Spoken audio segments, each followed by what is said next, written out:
कितने factor income थे? कितने फैक्टर इनकम होते हैं? 4 फैक्टर इनकम में। अब फैक्टर इनकम कौन सा? Earn factor income. 4 factor income क्या है? रेंट, इंटरेस्ट, प्रॉफिट और सैलरी एंड वेजेस। कोई दिक्कत नहीं है।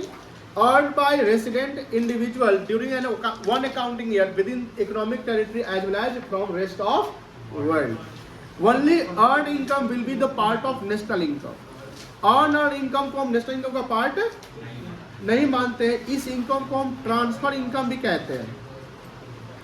क्या बोलते हैं बेटा? अर्न इनकम को क्या बोलते हैं? Transfer income. ये यूनिलेटरल होता है, यानी ये बिना एग्रीमेंट का होता है। यूनिलेटरल का मतलब वन साइडेड। यूनिलेटरल का मतलब क्या हुआ? जैसे अगर आप कोई कॉन्ट्रेक्चुअल ऑब्लिगेशन के अनुसार पैसे का एक्सचेंज करते हैं, जैसे सेल परचेज होता है, सर्विस प्रोवाइड सर्विस रिसीव करते हैं, तो वह बायलैटरल हुआ। वह क्या हुआ? यानी हमारे और आपके बीच में जो एग्रीमेंट या जो भी चीजें हो रही है, हम पढ़ा रहे हैं, आप फी दे रहे हैं, तो ये क्या है? बायलैटरल है। बायलैटरल मतलब क्या हुआ? Two sided. बाय मतलब टू, बोथ होता है, तो बायलैटरल हुआ टू साइडेड। तो दो साइड के एग्रीमेंट को हम नेशनल इनकम का पार्ट मानेंगे। लेकिन जो वन साइडेड होता है, जैसे मान लो कोई गिफ्ट दिया, तो गिफ्ट में आप चेक करोगे क्या, मतलब जैसे जो मिलता है आप उसे क्लेम करेंगे गिफ्ट हमको और चाहिए और चाहिए, ऐसा तो नहीं। जो गिफ्ट मिल जाए आपको, कोई डोनेशन होता है, कोई चैरिटी होता है, कोई फंड, रेमिटांस होता है। रेमिटांस का मतलब क्या होता है? ट्रांसफर। विदेश से कोई पैसा अपने फैमिली को भेज रहा है, तो ये सब पैसा क्या है? अर्नड है। इलीगल वे से आप कमाते हैं, ब्राइब कमाते हैं, ये सब क्या है? अर्नड है। कोई दिक्कत नहीं है। तो जो अर्नड इनकम है, इसको नेशनल इनकम का पार्ट है। और इसी का दूसरा नाम क्या है? तो एग्जाम में पूछ सकता है ट्रांसफर इनकम क्या है, तो वहां कंफ्यूज मत हो जाइएगा। ट्रांसफर इनकम क्या होता है? Transfer income is the income which are created by one sided, that is unilateral in nature, that is unilateral in nature, and that income is earned income. For example, ये सब लिख दोगे। Scholarship, old age pension, retirement pension क्या कहेंगे हम? Transfer income मानेंगे? Retirement pension को क्या ट्रांसफर इनकम मानेंगे? नहीं मानेंगे। रिटायरमेंट पेंशन क्या हुआ? जो आपने वर्क किया है उसके, तो वो अर्न इनकम होगा। कोई दिक्कत नहीं है। Only income earned by normal residents of a country will be included in national income. तो national income के लिए क्या यूज रखिएगा? नॉर्मल। बोलो बेटा, नॉर्मल रेसिडेंट। तो नॉर्मल रेसिडेंट जो पैसा कमाएगा उसको हम नेशनल इनकम का पार्ट मानेंगे। Income earned within economic territory of a country as well as from the rest of world. मतलब जैसे मान लो कि विराट कोहली, कपिल शर्मा, शाहरुख खान जो इंडियन रेसिडेंट है, वो इंडिया में पैसा कमाया, नेशनल इनकम का पार्ट हो जाएगा। अगर फॉरेन कंट्री में कोई परफॉर्मेंस करता है, उसके कारण उसको इनकम होते हैं, वो इनकम भी कहाँ आएगा? इंडिया में आएगा, तो वो कहलाएगा नेशनल इनकम पार्ट, जिसको रेस्ट ऑफ वर्ल्ड कहेंगे। जो पैसा आप फॉरेन कंट्री से कमाते हैं उसको बोलते हैं फैक्टर इनकम फ्रॉम अब्रॉड। क्या बोलते हैं बेटा? Factor income from abroad. कोई दिक्कत नहीं है। नेशनल इनकम और डोमेस्टिक इनकम याद रखिएगा। नेशनल इनकम कमाने वाला जो पर्सन होगा नॉर्मल रेसिडेंट होगा, नॉर्मल से विद इन डोमेस्टिक टेरिटरी कमाएगा, प्लस कहाँ से कमाएगा? Outside domestic. लेकिन जब डोमेस्टिक इनकम की बात करेंगे तो क्या देखेंगे? Earn in domestic. अब डोमेस्टिक टेरिटरी में कोई भी कमा सकता है, रेसिडेंट भी कमा सकता है और नॉन रेसिडेंट, लेकिन करेंसी आपका रुपया होना चाहिए। अब यहाँ पर कुछ एग्जाम्पल समझिए, ध्यान से देखिएगा।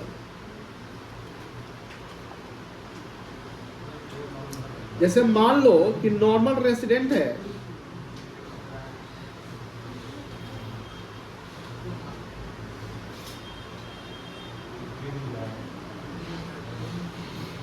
Factor income in India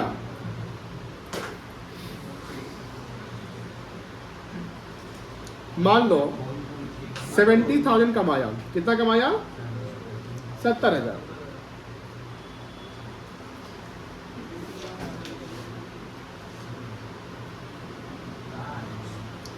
factor income from abroad 20,000 कमाया। ठीक है।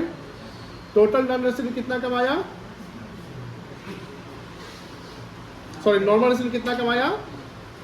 90,000।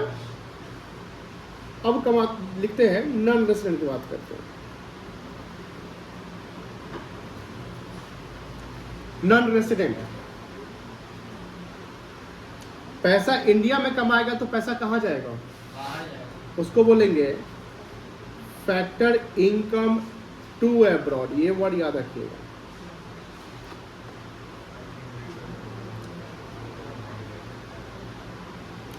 टू अब्रॉड कब होगा?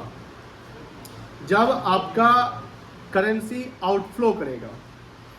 टू अब्रॉड, अब्रॉड को गया, तो अब्रॉड पैसा यहां से कब जाएगा?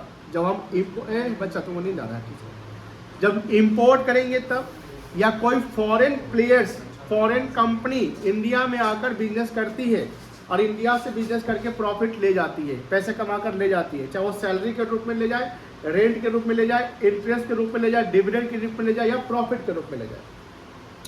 सर डिविडेंड के रूप में कैसे ले जाएगा? मान लो फॉरेन इन्वेस्टमेंट इंडिया में, इंडियन शेयर मार्केट में फॉरेन इन्वेस्टमेंट है, ठीक है, और इंडियन कंपनी डिविडेंड डिक्लेयर करती है, तो फॉरेन इन्वेस्टमेंट का जो पैसा है उसमें भी तो डिविडेंड मिलेगा, तो डिविडेंड उनको चला जाएगा ना। तो ये क्या है, पैसा इंडिया से बाहर गया, तो जब इंडिया से बाहर गया तो उसको बोलेंगे फैक्टर इनकम टू अब्रॉड, बाहर गया। तो फैक्टर इनकम टू अब्रॉड कमाने वाला पर्सन कौन कहलाएगा? नॉन रेसिडेंट होगा। ध्यान रखिएगा, नॉर्मल रेसिडेंट पैसा बाहर से कमा कर इंडिया लाएगा, तो बाहर से पैसा कमा कर इंडिया लाए तो उसको क्या बोलेंगे? Factor income from abroad. अब देखो ध्यान से, मान लो कि यहां से नॉन रेसिडेंट पैसा कमा के ले गया 15,000, समझ गए? अब सवाल आती है कि sir factor income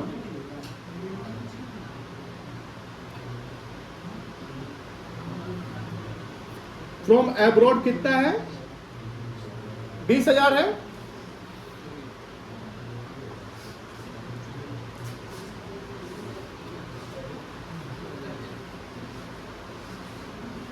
factor income to abroad कितना है?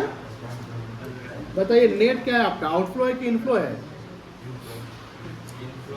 नेट क्या है आपका? आउटफ्लो है कि इनफ्लो है? कितना पैसा विदेश से आया, कितना पैसा विदेशी लेकर चला गया? तो नेट पैसा आपके पास इनफ्लो हुआ कि आउटफ्लो हुआ? कितने का इनफ्लो हुआ? इसको क्या बोलेंगे? इसको बोलेंगे net factor income from abroad, from abroad, NFIA। क्या बोलेंगे बेटा? तो NFIA net factor income from abroad, ये 5,000 आया। ये कितना है बेटा? 5,000 आया। कोई दिक्कत नहीं है, समझ गए ना? सर जो नेट फैक्टर इनकम 5,000 आया है, क्या ये हमेशा पॉजिटिव होगा? निगेटिव हो सकता है? क्या निगेटिव हो सकता है? हो सकता है। मान लो कि यहां पर जो विदेश टू अब्रॉड है वो कितना है? 15। मान लो ये 25 हो जाता है, ये कितना हो जाता है? 25। तो यहाँ 20 आपका फ्रॉम अब्रॉड हो जाएगा और 25 क्या हो जाएगा? तो यहाँ पर निगेटिव 5,000 आ जाएगा। इसको आप क्या बोलेंगे?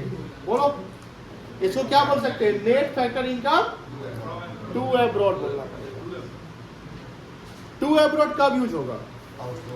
जब आपका आउटफ्लो ज्यादा है और इनफ्लो क्या है? कम है। जब your NFI is negative, net factor income from abroad. अब बताओ, अगर मैं सवाल पूछूं कि डोमेस्टिक इनकम कितना बनेगा, बता सकते हो? कितना बनेगा डोमेस्टिक इनकम? ये 3 अमाउंट दिख रहा है ना? डोमेस्टिक इनकम कितना बनेगा बताइए तो? डोमेस्टिक इनकम के लिए क्या याद रखना है?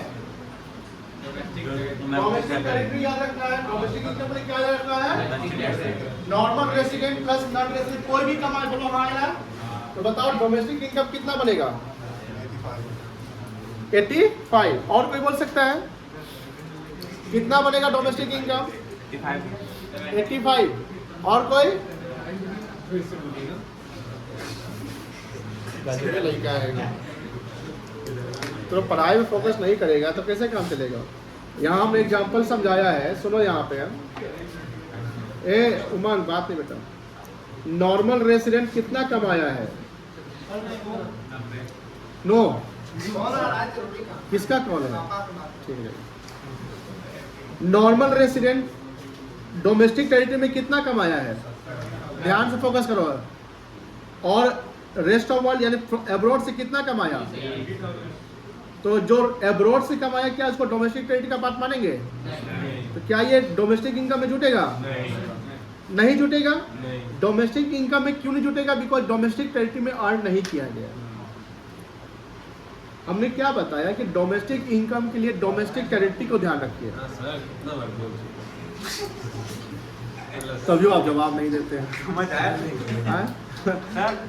और नेशनल इनकम के लिए क्या याद रखिए? आप बताइए, आप ही बताइए। नॉर्मल रेसिडेंट, कोई दिक्कत नहीं है। अब मुझे बताइए कि डोमेस्टिक इनकम अगर हम पूछ रहे हैं कि सर डोमेस्टिक इनकम कितना बनना चाहिए, तो बता सकते हो? 70। ठीक से बोलिए। 70 गलत है। 85। और कोई? और कोई? बोल रहे हैं 90, 85, 70 और कोई? 85 और कोई?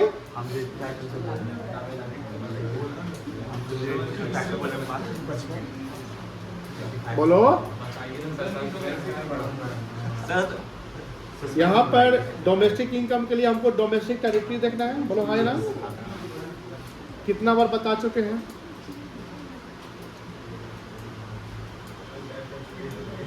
whoever are, कोई भी हो, तो whoever में resident, normal resident, non resident दोनों आ जाएगा। तो 70 या नॉर्मल रेसिडेंट कमाया इंडिया में, और जो नॉन रेसिडेंट है वो भी तो कमाया इंडिया में। कितना कमाया? कितना कमाया टोटल? 85। डोमेस्टिक इनकम कितना हो जाएगा? अब मेरा सवाल है सर नेशनल इनकम कितना होगा?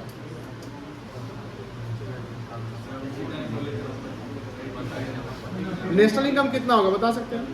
इजी है, सिंपल सी बात है। नॉर्मल रेसिडेंट जो पैसा कमा ले, कितना कमा रहे वो? 90,000। एक क्वेश्चन है सर। हाँ पूछिए ना। अगर सर विराट कोहली ऑस्ट्रेलिया से 1 लाख रुपए कमाया, ठीक? क्या? अगर विराट कोहली अगर विराट कोहली ऑस्ट्रेलिया से 1 करोड़ रुपए कमाया, ठीक, और 1 करोड़ का कुछ खरीद लिया। क्या खरीद लिया? मतलब ऑस्ट्रेलिया में कुछ खरीद लिया, तो 1 लाख रुपया नेशनल इनकम में जुड़ेगा? जुटेगा। उससे अगर सिटीजन इंडिया का रेसिडेंट अगर है तो जुट जाएगा। आप कमा के इंडिया के बाहर प्रॉपर्टी बना रहे हैं, ठीक है ना, उसके इनकम इंडिया में ही आएंगे।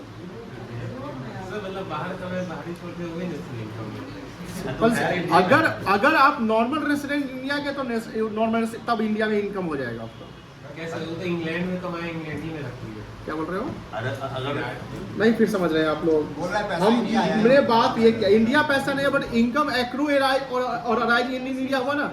मान लो कि आप कहीं से शेयर खरीद लिए या कोई बैंक में एफडी कर दिए, एफडी से इंटरेस्ट मिल रहा है, वो इंटरेस्ट आपको मिल नहीं रहा बट इनकम एक्रू तो हो रहा है ना।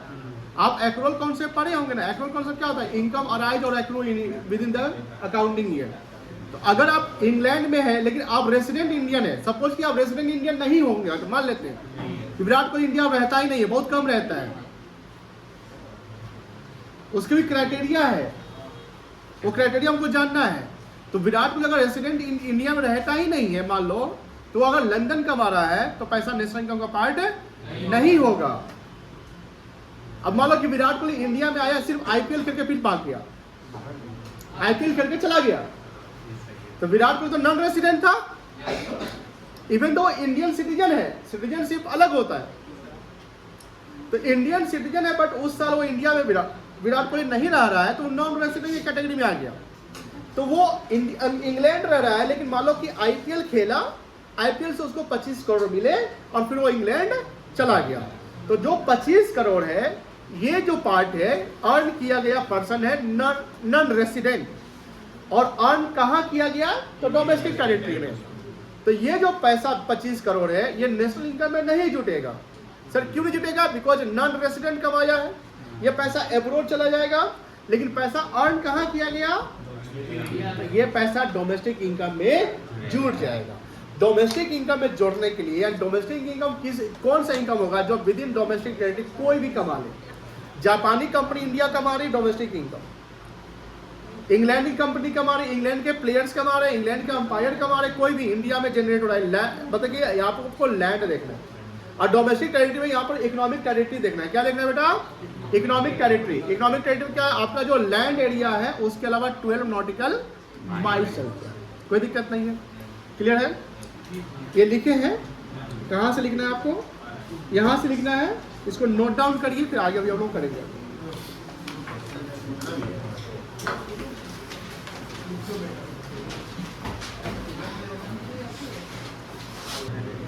चैप्टर बताओ, कटअप बात है अभी तो 10% नहीं हुआ।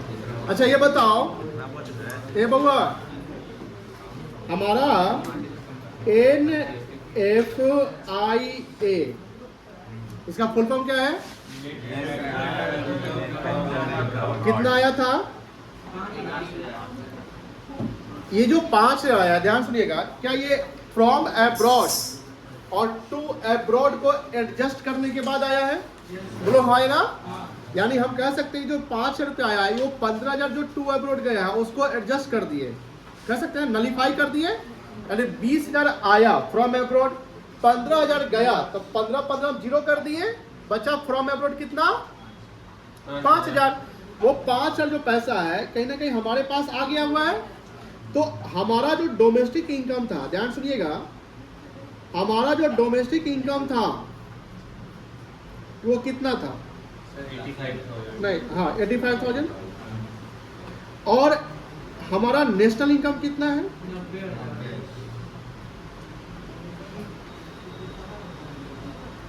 90,000।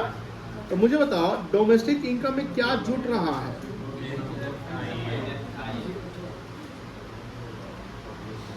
समझ में आ रहा है?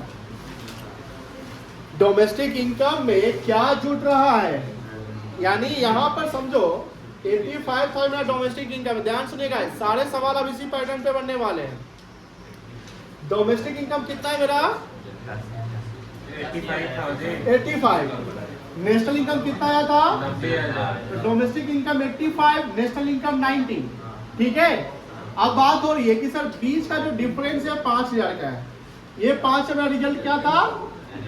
NFIA, यानी जो net factor income from abroad है, ये फ्रॉम अब्रॉड और टू अब्रॉड को एडजस्ट करने के बाद आया है। सर इसका दूसरा फॉर्मूला बन सकता है क्या? एकदम बन सकता है।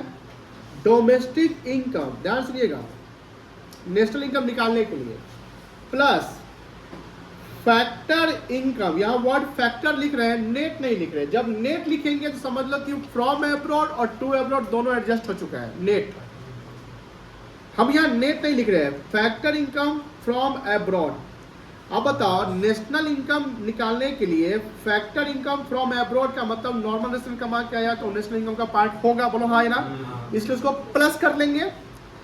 लेकिन फैक्टर इनकम टू अब्रॉड को नेशनल इनकम का पार्ट मानेंगे? नहीं मानेंगे, क्योंकि वो पैसा नॉन रेसिडेंट कमा रहा है। तो फैक्टर इनकम टू अब्रॉड को हम क्या कर लेंगे? माइनस कर लेंगे। तो क्या आ जाएगा? National income. ये फॉर्मूला बन गया। अब सर इस फॉर्मूला में वैल्यू पुट करिए। मेरा डोमेस्टिक इनकम कितना था? 85,000। Factor income, factor word use कर रहा हूं, नेट नहीं। फैक्टर इनकम फ्रॉम अब्रॉड कितना था? 20,000 था। और फैक्टर इनकम टू अब्रॉड कितना था? 15,000। कितना आया? 90 आया। तो ये जो चीजें हैं, ये जो चीज 20,000 आया और 15,000 गया, इसको जो हम नेट कर लेंगे, क्या कर लेंगे बेटा? नेट कर लेंगे तो कितना आ गया? 5,000। ठीक है, ये 5 आएगा, इसको क्या बोलेंगे? Net factor income from abroad. समझ में आया? और an net factor income from abroad को शॉर्ट में क्या लिखेंगे? NFI। कोई दिक्कत नहीं है। अब एक सवाल है, फैक्टर इनकम फ्रॉम अब्रॉड मान लो 10,000 है, नेट फैक्टर,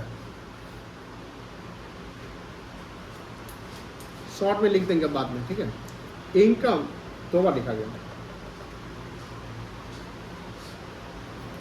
फ्रॉम अब्रॉड मान लो 2000। अब बताओ, मेरा सवाल ये है, फैक्टर इनकम 8,000 होगा। टू अब्रॉड कितना होगा? 8,000। बता सकते हैं? 8,000। 8000। आप ही बता रहे, सब लोग नहीं बोल रहे हैं। फैक्टर इनकम फ्रॉम अब्रॉड कहाँ कितना है? 10,000। यहाँ वर्ड क्या लिखा हुआ है? Net factor income from NFIA कितना है? 2000 है। तो टू अब्रॉड कितना रहा होगा? 8000। कैसे निकलेगा? Factor income from abroad minus factor income to abroad. तो यहाँ पर जो वैल्यू आ जाएगा, जैसे हम अगर NFI का फॉर्मूला बनाएंगे तो NFI का फॉर्मूला बनेगा क्या? Factor income from abroad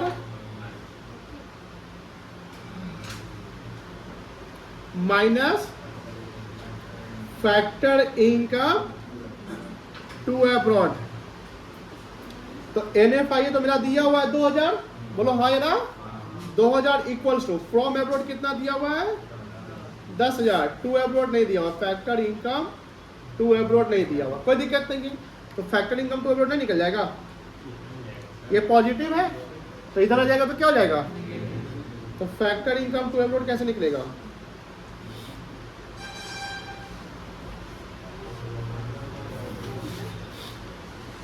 to abroad कितना आएगा? 8,000। 10,000 माइनस 2,000, कोई दिक्कत नहीं। और सब पूछे? मान लो NFIA आपका है 5,000 निगेटिव, ध्यान सुनिएगा, 5,000 निगेटिव है NFIA। निगेटिव समझिए ना, यानी factor income from abroad minus factor income to abroad किए तो NFIA आया, लेकिन NFIA जो आया ना निगेटिव आ गया। अब बताओ कौन बताएगा? आशुतोष आप बताइए, अगर ये निगेटिव आया इसका मतलब क्या बन रहा है? आशुतोष आप बताइए, इसका मतलब क्या बन रहा है? फैक्टर इनकम फ्रॉम अब्रॉड और फैक्टर इनकम टू अब्रॉड का कोरिलेट करेंगे, अगर रिलेशनशिप देखेंगे तो क्या इससे निष्कर्ष निकल रहा है? क्या ज़्यादा या क्या कम रहा होगा? आप नहीं बताएंगे? आशुतोष बताइए। Can anyone explain? तुम बता सकते हो? ठीक है। पीयूष तुम बता सकते हो? बता सकते हो। तुम बता सकते हो? आदित्य तुम बता सकते हो? उमन? मतलब लॉस में नहीं, ये तो वर्ड नहीं है। आपको ये बताना है फैक्टर इनकम टू अब्रॉड और फैक्टर इनकम फ्रॉम अब्रॉड में कौन ज़्यादा कौन कम है, बस यही बताना है। बता सकते हैं? आप बता सकते हैं? आर्य? नहीं, आप बता सकते हो? तहरीर? नहीं। तुम? इधर तो कोई नहीं बता रहा है। तुम बता सकते हो? आदित्य आप बताइए। फैक्टर इनकम टू अब्रॉड ज़्यादा है factor income from very good. Factor income to abroad क्या है? ज़्यादा है। ज़्यादा है। अब ये सवाल है कितना ज़्यादा होगा? जितना निगेटिव आया। निगेटिव का मतलब कि सर फ्रॉम वाला कम होगा ना, सिंपल सी बात है। अगर पॉजिटिव रहता तो NFIA का मतलब net factor income from abroad. हमने यहाँ क्या वर्ड लिखा है? NFIA लिखा। हम अगर फैक्टर इनकम टू अब्रॉड लिख देते तो फिर उल्टा पड़ जाता। अगर मान लो कि लिखते हैं net factor income to abroad तो उसका फॉर्मूला क्या बनेगा? उल्टा। फैक्टर इनकम फ्रॉम अब्रॉड का net factor income from abroad का फॉर्मूला बन रहा है factor income from abroad minus factor income. अगर मैं ये बनाऊं कि net factor income to abroad का फॉर्मूला क्या बनेगा?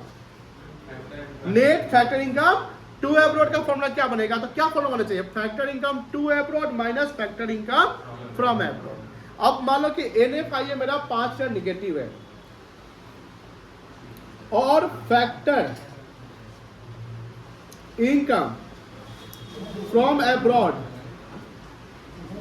मान लो 12,000 है, ठीक है। फैक्टर इनकम फ्रॉम अब्रॉड कितना है? तो बताओ 17,000। फैक्टर इनकम टू अब्रॉड कितना होगा? आसान लग रहा है ना? 17,000 हो जाएगा, कोई दिक्कत है? नहीं सर। कोई दिक्कत नहीं है। नोट डाउन करेंगे? कहाँ से नोट करना है? यहाँ से ना? नोट डाउन करो। बुक में छोटे छोटे सवाल सब मिलेंगे, हिंट वाले सब।